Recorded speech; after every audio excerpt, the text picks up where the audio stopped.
Some of y'all been having some bad takes. Okay. And might make this a series or something. Just responding to stuff on Twitter. Because I'll be seeing stuff and I want to write a response, but the response takes so long and nobody ever acknowledges that I'm right. And so maybe at least y'all will acknowledge when I'm absolutely correct, as always.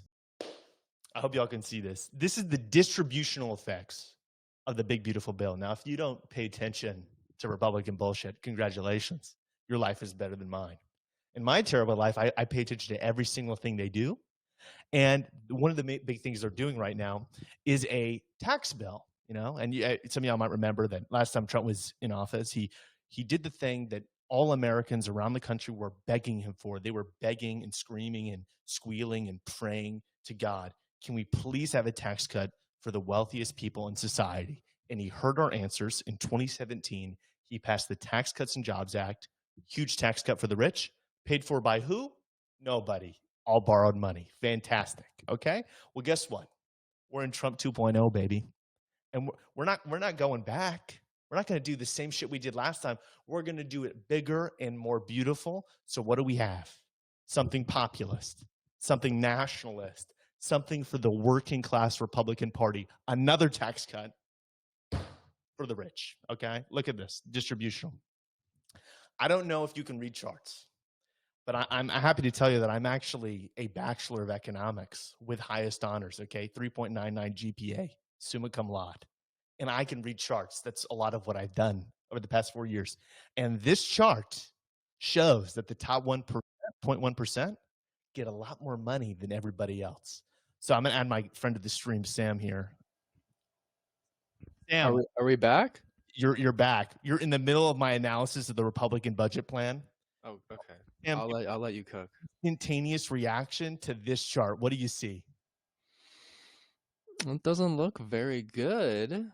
It doesn't look very progressive. Now, I got a comment that was responding to this very insightful person, okay? It was a nuance, bro. Mr. Rom Tittle. We all know Mr. Rom Tittle. We respect Mr. Rom Tittle. I don't mind this guy. He is a Bob the Builder PFP. But what did he say? He says, how does this measure benefits? Because if you look at the Tax Cuts and Jobs Act from 2017, the one I mentioned earlier, by total dollar value, it probably primarily benefited the rich. But if you look at the percentage of income, it actually helped the poor more. Now, what does that mean? Sam, can you explain what this comment means? I don't even know what you're talking about right now. Honestly, fair enough. Okay, I'll explain what it means. I just got off. Zero context. Okay, here's what it means. It is true that Trump's tax cuts give way more money to rich people than poor people, but the percentage of the income that benefits poor people, like the percentage off their taxes that they got, is higher, right? So let's imagine a scenario. Let's imagine a ridiculous scenario. Let's say Trump's tax cut reduces the taxes of a person making $2 a year by $1. Guess how much that reduces taxes? It reduces taxes by like 100% or whatever. If he was paying $1 in taxes, oh my God, his taxes are reduced by 100%. He just, as a percentage of the income, the savings from Trump's tax cut for the poor was 50% of that guy's income. That guy got $1. Meanwhile, for Jeff Bezos, how much did he benefit? Only $800,000. Only $800,000. What's that percentage of his income? It's like zero. It's zero. It's nothing. It's tiny. That's progressive. Trump's tax cut was progressive. But here's the problem with that line of thinking. It's freaking stupid. Why would you ever think about things in terms of percentages of income? Think about how much people are benefited. If we give $800,000 to Jeff Bezos and $1 to the poorest people in society, what is that policy? It's a policy that's pro-rich people. If you look at Trump's tax plan, it's one that shoves money into the pockets of the rich while not doing anything for the taxes of the poor, in part because how much income taxes do really poor people in America pay? Zero. They pay zero because your income's low. You pay zero income taxes in the first $24,000. You have the earned income tax, all these tax credits. They zero out your taxes. It doesn't matter how much you cut the rate. You're still paying zero in taxes or really close. And what else does it do? It cuts Medicaid. What does Medicaid go to? Poor people. So you're cutting their benefits, doing nothing to your taxes to pay for what? Tax cuts for the rich. That's what this plan does. And this guy disagrees with me, Mr. Rom Tittle.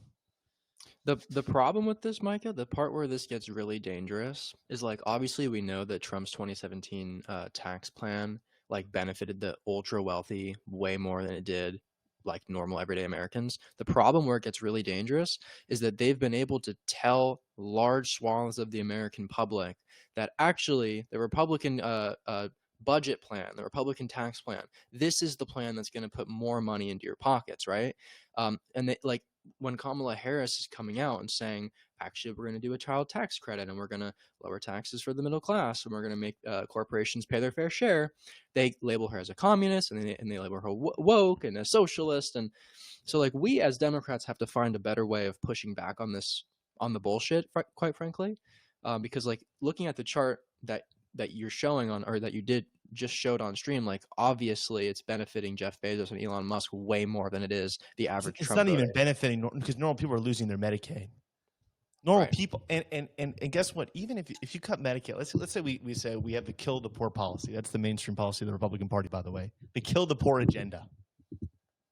It still doesn't pay for all the tax cuts they want to give. It's not enough. We already killed all the poor people. We ran out of poor people to kill.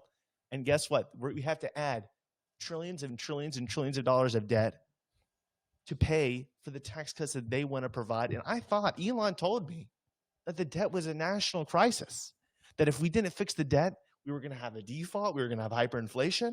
We had to cut aid for poor Africans suffering with malaria because we just didn't have the money. But you know what we do have the money for? We have the money to shove millions of dollars, maybe tens of millions of dollars, into his filthy pockets. That's what we have money for. Also, I don't know if you knew this, Micah, we have money to pay for the entire remodeling of a luxury jumbo jet. Did you know that we had that money just lying around? Well, yeah, clearly superabundance. Okay, it's because of the tariffs.